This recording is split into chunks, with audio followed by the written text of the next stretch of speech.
গেল কয়েকদিন ধরে আসলে নওগাঁর উপর দিয়ে বয়ে যাচ্ছে প্রায় 30 থেকে 35 কিংবা তারও বেশি তাপমাত্রা বয়ে যাচ্ছে এবং চিকিৎসকরা বলছে প্রয়োজন ছাড়া বাড়ির বাইরে বের হওয়া যাবে না এবং অতিরিক্ত পানি পান করতে হবে এবং যেগুলো বিশুদ্ধ ফলমূল রয়েছে সেগুলো খেতে হবে। এবং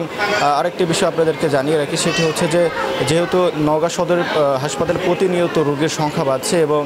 বিশেষ করে শিশু যারা রয়েছে তাদের কিন্তু উপস্থিতি বেশি এখানে, এবং নারী শিশু এবং শুরু করে যে আমরা পুরুষ ওয়ার্ডেও ঘুরেছি সেখানে ব্যাপক পরিমাণে এই গরমের কারণে হিট স্ট্রোক এবং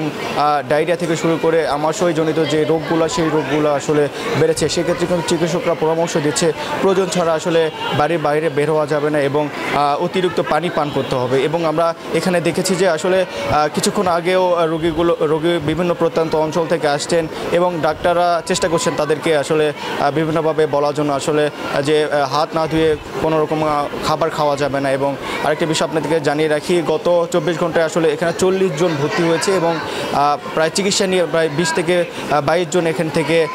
রিলিজ নিয়েছে এবং প্রতিনিয়ত আজকেও ভর্তি হয়েছে প্রায় 30 থেকে 32 জন। তো এমনটাই ছিল নওগাঁ সদর হাসপাতাল থেকে সবশেষ।